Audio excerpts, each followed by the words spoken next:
Hello everyone, welcome back on my YouTube channel. तो देखिए students, आज की वीडियो में हम क्लास 12th फ्लेमिंगो जो बुक है उसका second chapter lost spring. Students, इस चैप्टर को मैंने आधा कंप्लीट कर दिया है, इट मींस पार्ट फर्स्ट। आइए आज हम इसका पार्ट सेकंड स्टार्ट करते हैं स्टूडेंट्स।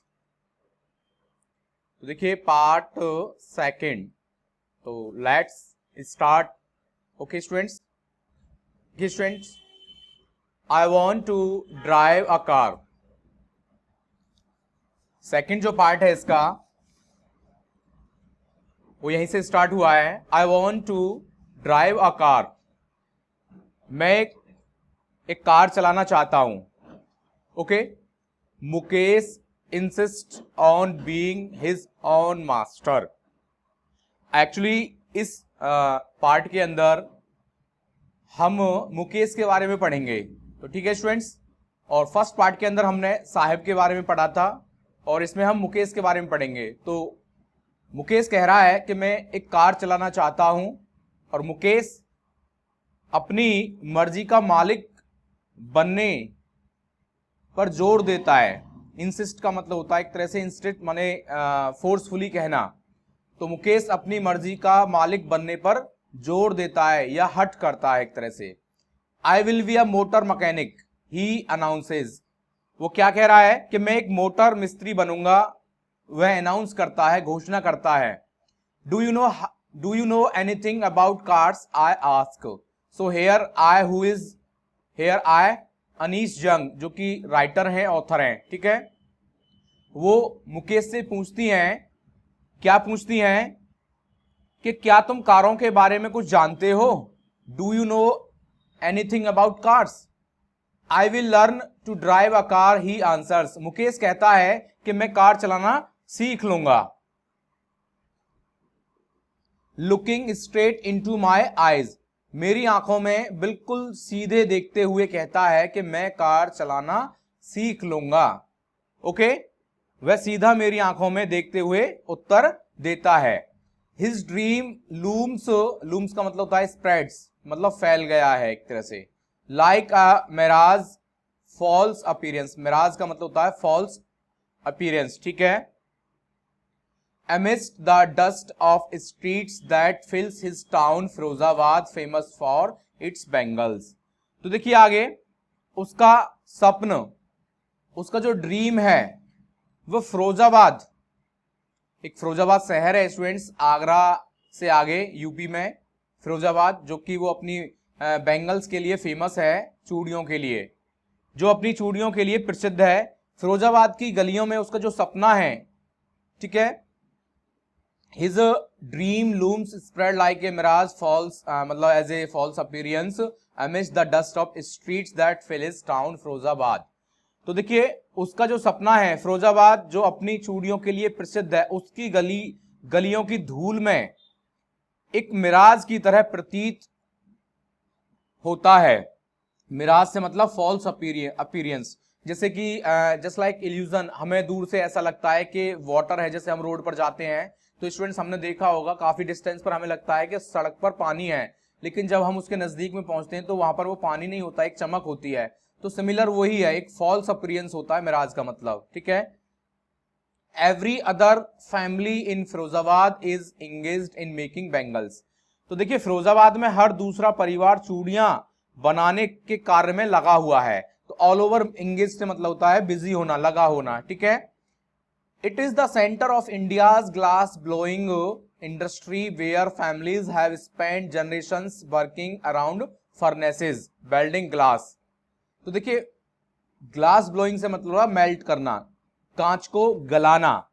तो यह भारत का कांच गलाने के उद्योग का केंद्र है। It is the centre of India's glass blowing industry, जहां पर देखिए जनरेशंस माने जनरेशंस, जहां पर फैमिलीज ने पीढ़ियों से, जनरेशन से उन भट्टियों के आसपास काम करते हुए कांच वेल्डिंग ग्लास माने कांच जोड़ते हुए, making bangles for all the women in the land it seems, और देश की सभी महिलाओं के लिए चूड़ियां बनाती हुई, मतलब बनाते हुए अपना जीवन क्या किया है, व्यतीत, स्पेंट से मतलब व्यतीत किया है, ऐसा लगता है, इट सीम्स। क्योंकि ज्यादातर यहाँ पर फिरोजाबाद में स्टूडेंट्स फैमिलीज है ना, वो बेंगल मेकिंग में बिजी हैं और कई जनरेशन से वो इस काम में लगे हुए हैं।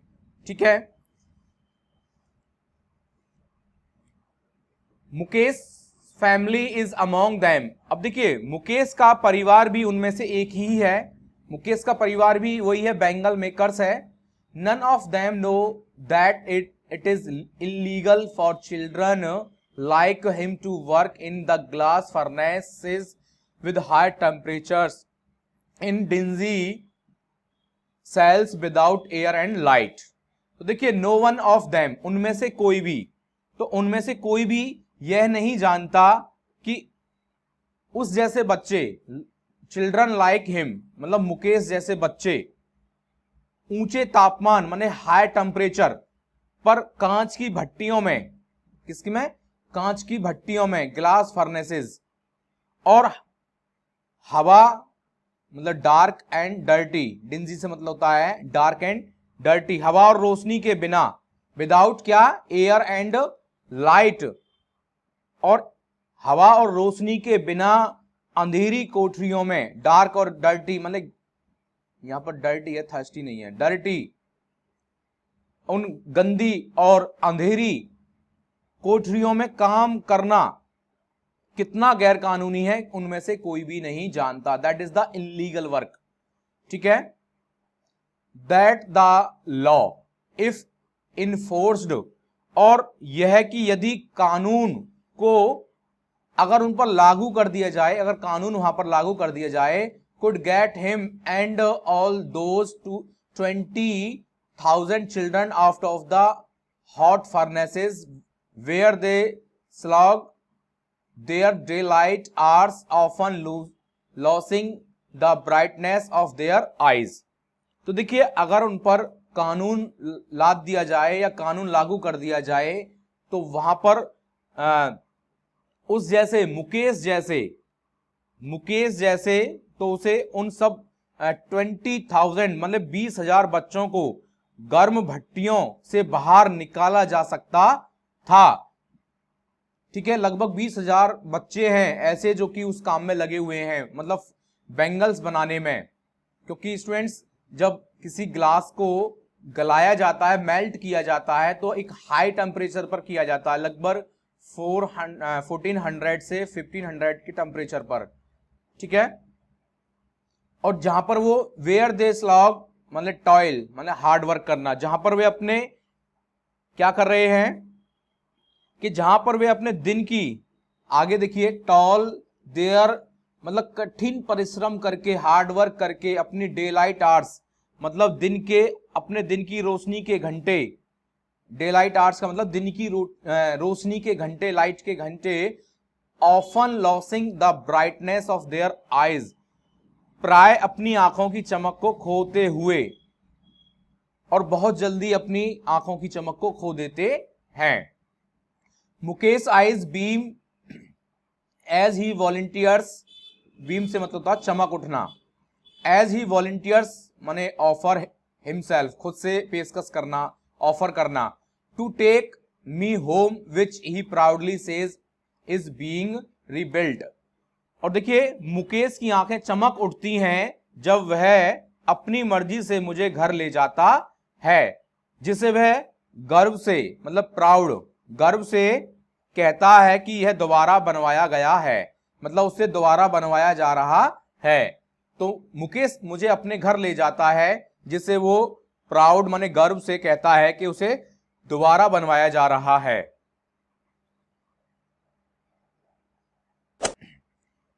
वी वॉक डाउन स्टिंकिंग मतलब फाउल स्मेल्टिंग मतलब गंदी स्मेल आना, लेन्स चौकड, चौक से मतलब blocked, with garbage past homes that remain hovels माने सेट्स माने छप्पर के, विद क्रम्बलिंग फॉलिंग माने गिरती हुई दीवारें, वॉल्स बाउलिंग अनस्टेबल हिलते ढुलते doors, no windows, crowded with families of human and animals coexisting, living together, एक साथ रहना, in the primeval very ancient माने काफी समय से स्टेट।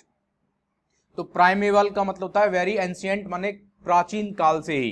तो देखिए आगे, हम गंदगी से, गार्बेज से रुकी हुई, ब्लॉक्ड और बदबूदार नालों के साथ चलते हैं, मतलब उनके पास से गुजरे, उन घरों के पास से जो टूटती हुई दीवारों और हिलते हुए बाउलिंग डोर्स माने हिलते दरवाजों खिड़कियों से, नो विंडोज मतलब हिलते हुए दरवाजे और बिना खिड़कियों के, ठीक है। आरंभिक समय से मतलब एंशिएंट टाइम, शुरू से ही मानवों और जानवरों के एक साथ रहने वाले परिवारों से भरे पड़े हैं। हम ऐसी जगह से निकले, ऐसे रास्ते से निकले जहां पर जो ड्रेन है, लेन्स और जो गार्बेज की जो स्मेल है वो इतनी बहुत ज़्यादा थी, और वहाँ के जो घर थे वो ज़्यादातर छप्पर माने सेट्स थे, सेट के बने हुए थे, और उनकी दीवारें मतलब फॉलिंग, गिरती हुई दीवारें थीं, और अनस्टेबल हिलते ढुलते दरवाजे बिना खिड़कियों के, जहाँ पर क्राउडेड माने भीड़ है, किसकी, एनिमल्स और ह्यूमंस की, ठीक है, और वो की काफी समय से एक साथ रह रहे थे। तो आगे देखिए, He stops at the door of one such house। अब आगे वह एक ऐसे ही घर के दरवाजे के पास रुकता है, कौन, मुकेश।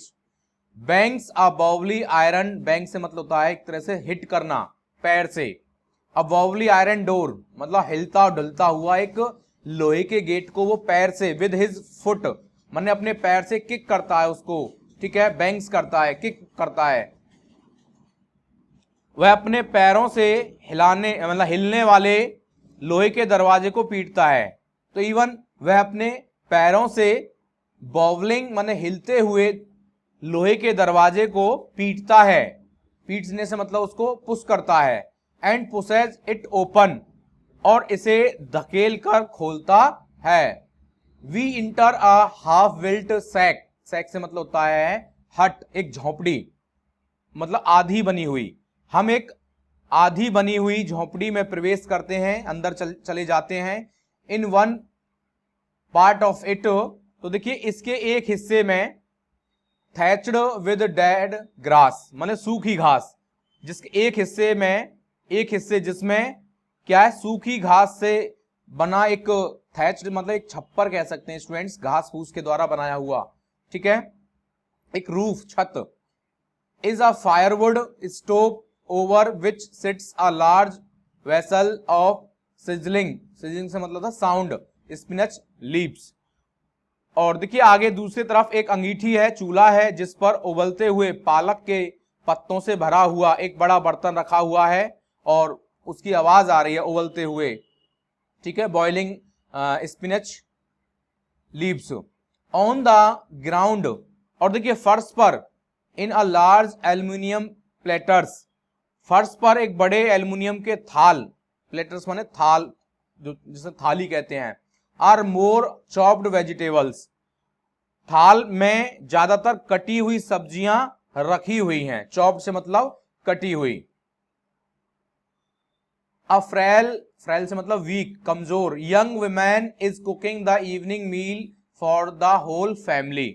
आगे क्या है, एक दुर्बल से मतलब कमजोर, एक यंग वुमेन है, युवा महिला, पूरे परिवार के लिए रात्रि का भोजन पका रही है, ठीक है, meal for whole family, evening meal. Through eyes filled with smoke he smiles, धुएं से भरी आंखों से वह मुस्कुराती है, हालांकि उसकी आंखें धुएं से भरी हुई हैं, बट फिर भी वो मुस्कुराती है। She is the wife of Mukesh elder brother, actually वह मुकेश के बड़े भाई की पत्नी है, और इट मीन्स मुकेश की भाभी है, ठीक है। Not much older in years, वह अपनी उम्र में ज्यादा बड़ी नहीं है। She has begun to command respect as the बहू, और उसने घर की बहू के रूप में सम्मान का अधिकार प्राप्त करना आरंभ कर दिया है, मतलब अब उसे उस परिवार में बहू का दर्जा दिया गया है, और सीधी सी बात है, the daughter in law of the house, उस घर की बहू। Already in charge of 3 men, उसने पहले ही 3 आदमियों मतलब 3 पर्सन्स, कौन कौन, हर हस्बैंड उसका पति, मुकेश एंड देयर फादर, उसके पति मुकेश और उनके पिता की जिम्मेदारी संभाल ली है। तो इस पर 3 में की जिम्मेदारी है, 3 आदमियों की जिम्मेदारी है। कौन कौन है, उसका पति है और इवन मुकेश है और उनके फादर, इट मीन्स उसके मुकेश और उसके भाई, बड़े भाई के फादर, ठीक है। When the older man enters, और जब भी कोई बुजुर्ग व्यक्ति घर में प्रवेश करता है, she gently withdraws behind the broken wall and brings her veil closer to her face. वह एक ब्रोकन जो वॉल है, टूटी हुई दीवार के पीछे चली जाती है और क्या करती है, वो अपने घूंघट को अपने चेहरे के नजदीक सरका लेती है। मतलब वेल से मतलब होता है घूंघट, घूंघट कर लेती है। ऐसा कि स्टूडेंट्स कल्चर है और आज भी इंडिया के अंदर ये कल्चर है और मोस्टली गाँव के अंदर ये कल्चर देखा जाता है कि जब भी कोई एल्डर आता है तो गाँव जो घर में जो बहू होती हैं, डॉटर इन लॉज, वो क्या है, घूंघट कर लेती हैं उनसे। एज कस्टम डिमांड्स, जैसा कि रिवाज के अनुसार, daughter in law must veil their faces before the male elders, पुत्र वधुओं को पुरुष बुजुर्गों के सामने अपना चेहरा घूंघट से ढक लेना चाहिए। किसके अनुसार, प्रथा के अनुसार, रिवाज के अनुसार। In this case the elder is an impoverished, impoverished का मतलब होता है टोटली पुअर, इम्पोवरिस्ड का मतलब टोटली पुअर बैंगल मेकर, और इस मामले में बुजुर्ग एक क्या है, पूरी तरह से गरीब चूड़ी बनाने वाला है। Despite long years of hard labour, अब देखिए वर्षों की कड़ी मेहनत करने के बावजूद, फर्स्ट एज अ टेलर, पहले एक दर्जी के रूप में, देन अ बैंगल मेकर, फिर एक चूड़ी बनाने के रूप में, चूड़ी बनाने वाले के रूप में, he has failed to renovate माने रिपेयर करना, अ हाउस, वह अपने घर का दोबारा निर्माण करने में, send his 2 sons to school, और अपने 2 बच्चों को स्कूल भेजने में असफल हो चुका है। फेल से मतलब हो गया असफल होना। देखिए खूब उसने अपने लाइफ में अब तक खूब हार्ड वर्क किया है, पहले टेलर के रूप में किया, फिर चूड़ी बनाने के रूप में, फिर भी वो अपने घर को ना तो दोबारा बन पाया, रिपेयर नहीं कर पाया और ना ही अपने बेटों को स्कूल भेज पाया। ठीक है स्टूडेंट, देखिए स्कूल यहाँ पर स्टूडेंट्स एज ए हाईलाइट करके बताया है क्योंकि education is must. All he has managed to do its teach them what he knows, केवल वह उन्हें वही सिखा पाया है जो वह जानता है। The art of making bangles, मतलब चूड़ियां बनाने की कला, तो केवल वो उतना ही सिखा पाया जितना वो जानता था।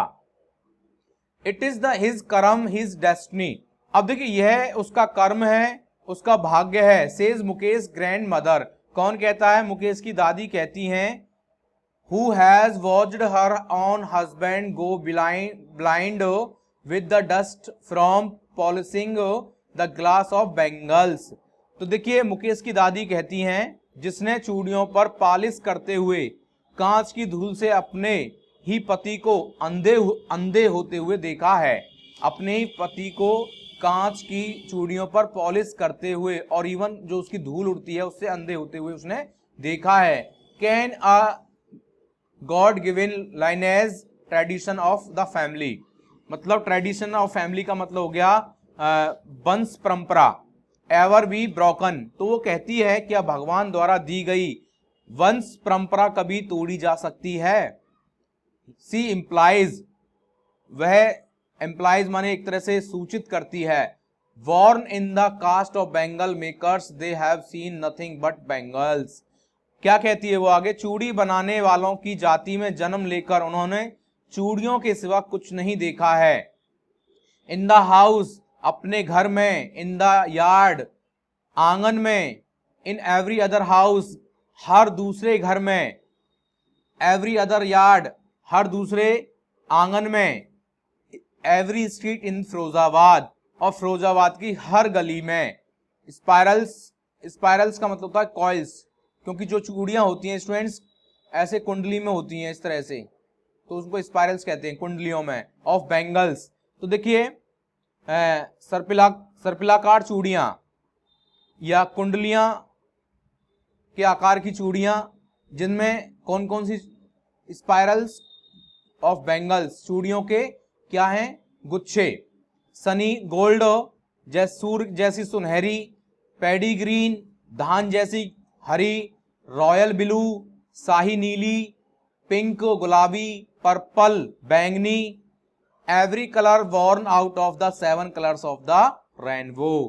प्रत्येक रंग जो इंद्रधनुष के 7 रंगों से बनता है, जो इंद्रधनुष जिन 7 रंगों से बनता है, वो सभी कलर्स की चूड़ियां वहां पर पड़ी हुई हैं, हर आंगन में, हर घर में, फिरोजाबाद की हर गली के अंदर। लाई इन माउंट्स माने ढेर, तो एक टीले में, माउंट्स की तरह टीले में पड़ी हुई हैं। इन अनकेप्ट, अनकेप्ट से मतलब डिसऑर्डर में, अस्त व्यस्त होना। अव्यवस्थित आंगन में, वो भी किसमें, यार्ड्स में, आंगन में मिट्टी के टीलों में पड़ी हैं। Are piled on 4 wheeled hand carts, और 4 पहियों वाली हाथ गाड़ी में ढेर लगा हुआ है। Pushed by young man along the narrow lanes of the shanty town, shanty towns मतलब हट्स, और जो कि झोंपड़ियों से युक्त कस्बे की तंग गलियों में, जो नैरो स्ट्रीट हैं, लेन्स हैं, उन कस्बे की जो तंग गली हैं, गलियों में से युवा जो व्यक्ति होते हैं, उनको 4 व्हील्ड हैंडक्राफ्ट्स में रख करके ढकेलते ले जाते हैं। वो भी कहां, अंधेरी झोंपड़ियों से। कैसे, आगे ये 4 व्हील्ड हैंडक्राफ्ट से मतलब स्टूडेंट्स, जैसे कि कार्ट होती है ना, जिसे ढकेल कहते हैं जैसे हम, तो वो ही same. And in dark hutments, और देखिए अंधेरी झोंपड़ियों से युक्त। Next to lines of flames of flickering oil lamps sit boys and girls with their fathers and mother welding pieces of coloured glass into circles of bangles. तो देखिए ढेर लगा हुआ है चूड़ियों का, हर घर के अंदर, हर आंगन के अंदर, गली के अंदर, जो कि झोंपड़ियों से युक्त, आगे वो उनको ले जाया जाता है। और अंधेरी झोंपड़ियों में जलते बुझते तेल के दियों की लपटों की पंक्तियों के सामने कलर्ड ग्लास माने रंगीन कांच के टुकड़ों को, चूड़ियों के सर्कल्स और माने बैंगल्स माने चूड़ियों के व्रत, ठीक है, में जोड़ते हैं। स्टूडेंट्स, इसका मतलब ये होता है कि जब भी बैंगल्स को जोड़ा जाता है तो ऐसे सर्कल में होती है वो, तो यहाँ पर एक सोल्डरिंग होती है, ठीक है, पॉइंट को जोड़ने के लिए। तो आगे सुनेंगे।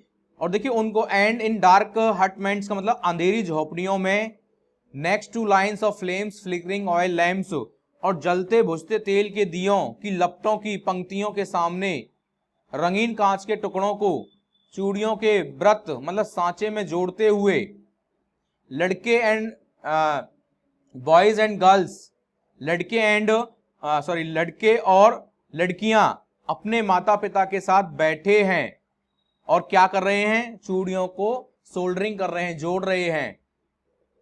There eyes are more adjusted suited, मतलब उन्होंने अपने आईज को, आंखों को उनके अकॉर्डिंग व्यवस्थित कर लिया है। To the dark then to the dark outside, उनकी आंखें बाहरी रोशनी की बजाय अंधेरे में ज्यादा व्यवस्थित हैं, सूटेबल हैं, क्योंकि वो बाहर इतना क्लियर नहीं देख पाते जितना वो डार्क माने अंधेरे में देख सकते हैं, क्योंकि वो अंधेरे में ही रह रहे हैं, डिंजी सेल्स में, इन अंधेरी कोठरियों में, काल कोठरी।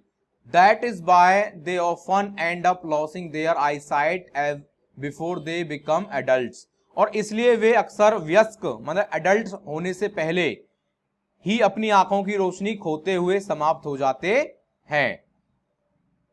ओके, सविता। स्टूडेंट्स, थोड़ा सा पार्ट अब यहां पर सविता के रिगार्डिंग यहां पर दिया गया है। एक लड़की है सविता, ठीक है। A young girl in a drab pink dress, dull से मतलब फेड। सविता एक गहरे ड्रेव पिंक ड्रेस में है, वो गुलाबी रंग के वस्त्र पहने हुए है। Sits alongside an elderly women, वह एक बुजुर्ग महिला के पास बैठी हुई है। सोल्डरिंग, सोल्डरिंग से मतलब बॉन्डिंग करना, पीसेज ऑफ ग्लास, वह कांच के टुकड़ों को जोड़ रही है। As her hands move mechanically like the tongs of a machine, ओहो, उसके हाथ मशीन के चिमटों की तरह यांत्रिक रूप से चलते हैं। मतलब उसके जो हाथ हैं ना वो इतने फास्ट चल रहे हैं जैसे कोई मशीन से उनको जोड़ा जा रहा हो, क्योंकि सोल्डरिंग कर रही थी वो अपने एक बुजुर्ग महिला के पास, मतलब अपनी दादी के पास बैठी हुई थी। I wonder if she knows the sensitivity of the bangles she helps make sacredness, माने होता है पवित्रता। मुझे हैरानी होती है क्या वह उन चूड़ियों की पवित्रता के बारे में जानती है जिन्हें बनाने में वह मदद करती है। It symbolises an Indian women सुहाग ऑस्पिशियसनेस इन मैरिज, और यह भारतीय महिला के सुहाग का प्रतीक है। और आगे देखिए, और ये विवाह के समय शुभ मानी जाती है। चूड़ियां एक्चुअली ये भारतीय महिलाओं के सुहाग का प्रतीक होता है, ठीक है, और खासकर इनको शादियों में इसको शुभ माना जाता है। It will dawn on her suddenly one day when her head is draped with red well. देखिए डॉन ऑन का मतलब होता है बिगिन टू अंडरस्टैंड, समझ जाएगी। एक दिन वह इस रहस्य अचानक उस पर खुल जाएगा, मतलब इस बात को वो समझ जाएगी एक दिन। जब उसके सिर पर एक लाल घूंघट या चुनरी ढक दी जाएगी। हर हैंड्स डाइड रेड, और उसके हाथों पर मेहंदी लगा दी जाएगी हैना से, ठीक है, हैना मतलब मेहंदी। And red bangles rolled on to her wrists, और लाल चूड़ियां उसकी कलाइयों पर पहना दी जाएंगी। She will then become a bride, तब वह एक दुल्हन बन जाएगी। Like the old woman beside her who became one many years ago, उसी महिला की तरह जो उसके नजदीक बैठी हुई है, उसके पास में ही बैठी हुई है, जो कई वर्षों पहले एक दुल्हन बनी थी, मतलब उसकी दादी। She still has bangles on her wrist, उसकी कलाइयों पर अभी भी चूड़ियां हैं। But no light in her eyes, परंतु लेकिन आंखों में चमक नहीं है। एक वक्त शेर भर खाना भी नहीं खाया, सी सेज, एक वक्त से शेर भर खाना भी नहीं खाया, वह कहती है। In a voice drained of joy, मतलब आनंद खुशी रहित आवाज में कहती है। एक ऐसी लैक ऑफ जॉय जिसमें आनंद नहीं है, एक्साइटमेंट नहीं है, इस आवाज में वो कहती है कि हमने एक वक्त में भरपेट खाना भी नहीं खाया, इतनी हम पॉवर्टी से सफर्ड हैं। She has not enjoyed even one full meal in her entire life time. अब आगे वो कहती है उसने अपने पूरे जीवन में एक बार भी भरपेट खाने का आनंद नहीं लिया है। दैट्स व्हाट सी हैज रीप्ड, यही जो उसने भोगा है। Her husband an old man with A following weird says, तो फ्लोइंग वियर्ड माने लहराते हुए, उसका पति एक लंबी दाढ़ी वाला बूढ़ा आदमी कहता है। I know nothing except bangles, मैं चूड़ियां बनाने के अलावा कुछ भी नहीं जानता हूं। All I have done is make a house for the family to live, जो भी मैंने किया है वह है परिवार के लिए घर बनाना, ठीक है। हियरिंग हिम, अब देखिए उसे सुनकर, one wonders if he has achieved what many have failed in their life time, कोई भी उसे सुनकर कोई भी आश्चर्य कर सकता है कि उसने जीवन में वह प्राप्त कर लिया है जिसे पाने में अनेक लोग असफल हो जाते हैं, अपने जीवन काल में, पूरे लाइफ टाइम में असफल हो जाते हैं, रह जाते हैं। He has a roof over his head, आखिरकार उसके सिर पर एक छत तो है ना। इवन अभी मुकेश के परिवार के बारे में हमने पढ़ा था स्टूडेंट्स, उसमें ये कहा था कि मुकेश के फादर ने इतना भी नहीं किया कि उनके लिए एक घर बना दें, लेकिन यहाँ तो जो सविता है उसके दादाजी ने इतना तो कर लिया। The cry of not having money to do anything except carry on the business of making bangles, तो देखिए आगे, चूड़ियां बनाने के धंधे को जारी रखने के सिवाय किसी भी कार्य को करने के लिए क्या होता है, धन की कमी, not even enough to eat, यहां तक कि पर्याप्त भोजन ना होने का रोना धोना, क्राय। देखिए किसी भी धंधे को चलाने के लिए, ठीक है, और इसके लिए किसकी जरूरत होती है? पैसे की। और ना यहाँ तो हमें पर्याप्त भोजन भी नहीं नसीब हो रहा है, तो इसी का रोना धोना चला रहता है हर फैमिली के अंदर। रिंग्स इन एवरी होम, तो प्रत्येक घर में सुनाई पड़ता है इसी बात के लिए। क्या, किस बात के लिए? चूड़ियां बनाने के धंधे को जारी रखने के सिवाय उनके अलावा मतलब उनके पास कुछ और है नहीं, किसी भी कार्य करने के लिए धन की कमी है, लैक ऑफ मनी, यहाँ तक कि पर्याप्त भोजन ना होने का रोना धोना, और उनके पास पर्याप्त भोजन की व्यवस्था भी नहीं है जिससे वो कोई और दूसरा बिजनेस करें।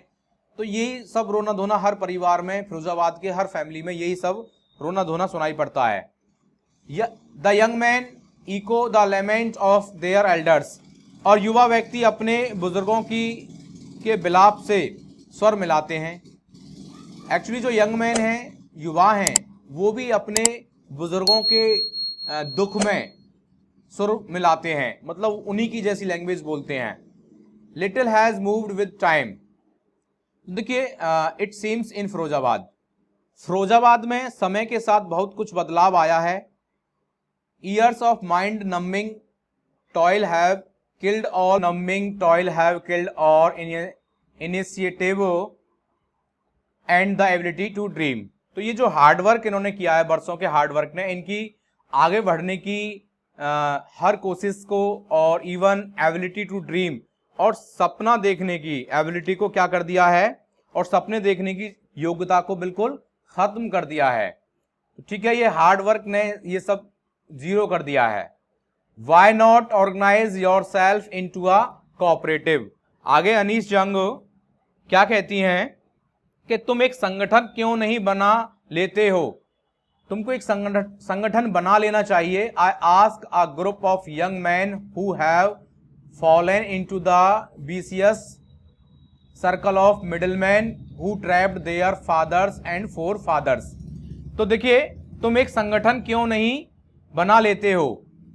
आई आस्क, मैंने एक युवा व्यक्तियों के एक समूह से पूछा जो who have fallen into the vicious का मतलब था विक्र माने धूर्त, और वो ऐसे मिडिल मैनो मतलब मध्य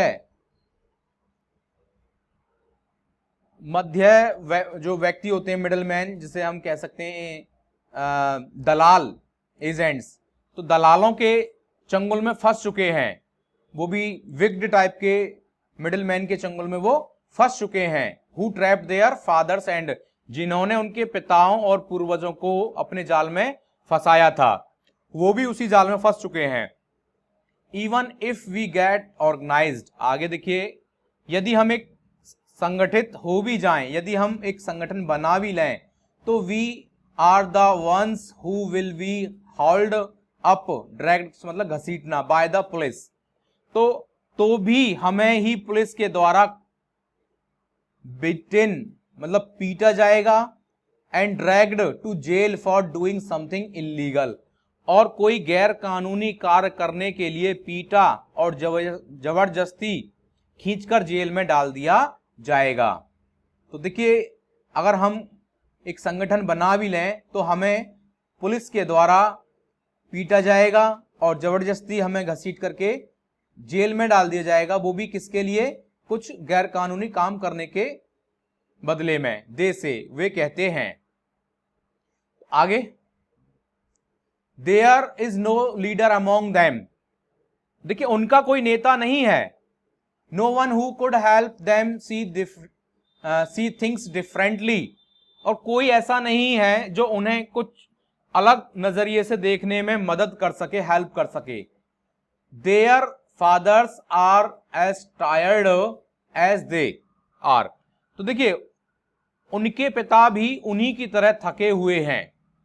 दे talk endlessly in spiral that moves from poverty to empathy माने indifference to greed and to injustice, और वे एक चक्र की तरह अंतहीन बातें करते रहते हैं जो गरीबी से भावहीनता, कोई भाव नहीं, इम्पैथी, लालच व अन्याय की तरफ चलती है। तो वे एक चक्र की तरह अंतहीन बातें करते हैं जो गरीबी से भावहीनता, लालच और अन्याय की तरफ चलती है। लिसनिंग टू देम, अब देखिए उन्हें सुनकर, आई सी टू डिस्टिंक्ट वर्ल्ड्स, मैं दो भिन्न अलग अलग संसारों को देखती हूं। वन ऑफ द फैमिली, एक संसार उस परिवार का, caught in a web of poverty, जो गरीबी के जाल में फंसा, burdened by the stigma mark of disgrace, कलंक, उस जाति के कलंक से, of the caste in which they are born, जिसमें वे पैदा हुए हैं। तो देखिए उनकी बातें सुनकर मैं दो अलग अलग संसारों को देखती हूं। एक संसार उस परिवार का जो गरीबी के जाल में फंसा, उस जाति के कलंक से लदा हुआ है जिसमें वे पैदा हुए हैं। And the other vicious circle of the sahukars and the middlemen and the policemen and the keepers of law and the bureaucrators officials माने अफसर and the politicians, और दूसरा साहूकारों का, मध्य वर्गीय व्यक्तियों का, पुलिस वालों का, कानून के रखवालों का, अफसरों का और राजनीतिकों का दुष्ट क्षेत्र है। तो दूसरा वर्ल्ड किसका है? विशियस सर्कल, एक चक्र है किसका? साहूकारों का, middleman, police, keepers of law, जो कानून के रखवाले कह सकते हैं हम, ठीक है, और ब्यूरोक्रेट्स माने क्रेट्स माने ऑफिशियल्स माने अफसर, और पॉलिटिशियन माने राजनैतिकों। तो राजनैतिकों का एक चक्र बन चुका है, एक विशियस माने wicked. Together they have imposed, उन्होंने एक साथ, इम्पोज का मतलब था बर्डन बाय फोर्स, माने बर्डन लाद देना फोर्सफुली, द बैगेज माने load, on the child that he can't put down. तो उन्होंने एक साथ बच्चे पर इतना बोझ डाल दिया है कि जिसे वे नीचे नहीं उतार सकता है, नीचे वह कभी उसे उतार नहीं सकता है, इतना बर्डन डाल दिया है। बिफोर ही इज अवेयर, वह जागरूक हो इससे पहले, ही accepts it as naturally as his father, वह इसे स्वाभाविकता से स्वीकार कर लेता है जिस प्रकार उसका पिता कर लेता था। To do anything else would mean to dare, और कोई भी काम करने का अर्थ होगा साहस करना, और साहस करना क्या है? एक तरह से it's not part of his, ये लिखा है, and daring is not part of his growing up. तो देखिए कोई भी अलग हट के काम करने का मतलब होता है साहस, और साहस का मतलब यहां पर ये हो गया कि उसके विकास का हिस्सा नहीं है। डियरिंग उसके विकास का हिस्सा नहीं है, डेवलपमेंट का पार्ट नहीं है। When I sense a flash of it in Mukesh I am cheered, जब मैंने मुकेश में इस चेतना की चमक महसूस की, मतलब इस सेंस को महसूस किया, अवेयरनेस को महसूस किया, तो मुझे खुशी हुई, क्योंकि वो कहता है I want to be a motor mechanic, he repeats, मैं मोटर मिस्त्री बनना चाहता हूं, वह दोहराता है, रिपीट करता है। He will go to the garage, a garage and learn, वह गैराज जाएगा और काम सीखेगा। But the garage is a long way from his house, लेकिन जो गैराज है उसके घर से बहुत दूर है। आई विल वॉक, वो कहता है मैं पैदल चलूंगा, पैदल जाऊंगा। ही इंसिस्ट, वह हट करता है, जोर देकर के बोलता है। Do you also dream of flying a plane, अब मैंने जब उससे पूछा क्या तुम हवाई जहाज उड़ाने का भी सपना रखते हो, क्या तुम्हारा सपना हवाई जहाज उड़ाने का भी है? He is suddenly in silent, वह एकदम से शांत हो जाता है, फिर कहता है no, he says staring at the ground, वह फर्श की तरफ घूरते हुए कहता है नहीं, मेरा सपना हवाई जहाज उड़ाने का नहीं है। Okay, in his small murmur there is an embarrassment, माने confusion, that has not yet turned into regret, उसकी हल्की बड़बड़ाहट में एक व्याकुलता है, एक कंफ्यूजन है, और जो अभी पश्चाताप में नहीं बदली है, उसे कोई रिग्रेट नहीं है इस बात पर। He is content to dream of cars that he seeing hurtling down the streets of his town, और वह कारों के सपने में ही संतुष्ट है। कंटेंट से मतलब एक तरह से संतुष्ट हो जाना, तो वह कंटेंट है कारों के सपनों को लेकर के ही वो संतुष्ट है, उन कारों के सपनों को जिनको वह अपनी गलियों में तेज गति से दौड़ते हुए देखता है। Few aeroplanes fly over Firozabad, और आगे वो ये कहता है कि फिरोजाबाद में फिरोजाबाद के ऊपर से कुछ ही एरोप्लेन्स हवाई जहाज उड़ करके जाते हैं। That's all. ये तो कहानी यहां पर स्टूडेंट्स कंप्लीट हो जाती है।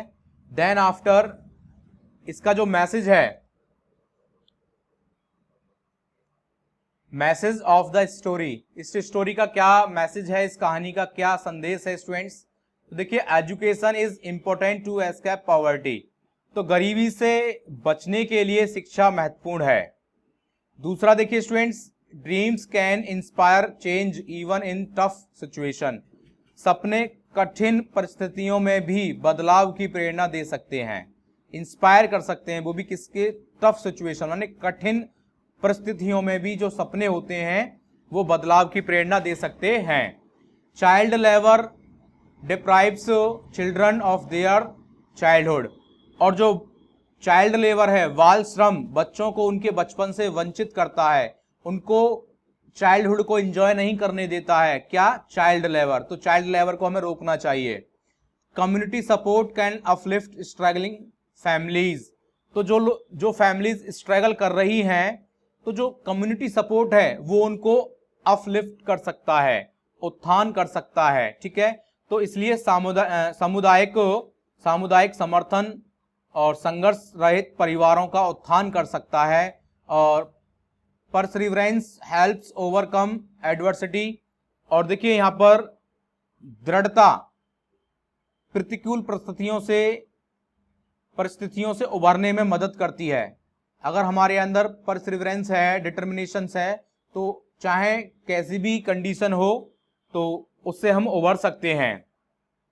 Awareness and action can address social issues, और जागरूकता और एक्शन, कार्रवाई, सामाजिक मुद्दों को संबोधित कर सकती है, एड्रेस कर सकती है। तो जागरूकता और कार्रवाई सामाजिक मुद्दों को संबोधित कर सकती है। Hope drives the desire for a better future, आशा एक बेहतर भविष्य की इच्छा को प्रेरित करती है। Traditions can both support and limit individuals, तो जो परंपराएं व्यक्तियों का समर्थन और सीमा दोनों को कर सकती है। तो इस एग्जैक्टली स्टूडेंट्स, इस कहानी का यही संदेश है। ये 8 पॉइंट्स में इस कहानी को कंप्लीटली मैंने बताया है पॉइंट आउट करके। ये जो कहानी है क्या संदेश देना चाहती है, इन 8 पॉइंट्स में इसका कंप्लीट मैसेज छिपा हुआ है। तो उम्मीद करता हूं स्टूडेंट्स ये चैप्टर आपको अच्छे से समझ में आया होगा। और इवन स्टूडेंट्स, आज के लिए इतना ही। मिलते हैं नेक्स्ट टॉपिक में और नेक्स्ट वीडियो में और नेक्स्ट टॉपिक के साथ। तो तब तक के लिए स्टूडेंट्स, थैंक यू।